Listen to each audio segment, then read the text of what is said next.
Good morning, Suki Loves. For today's video ay andito kami ni Janjan sa Barangay Kibulacan, Poblacion Malita, Davao Occidental.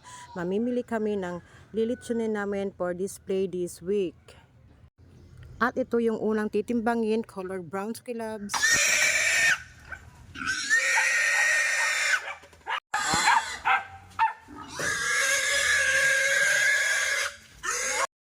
At ito yung pangalawang baboy natin, Suki Loves. Nasa 55 kilos.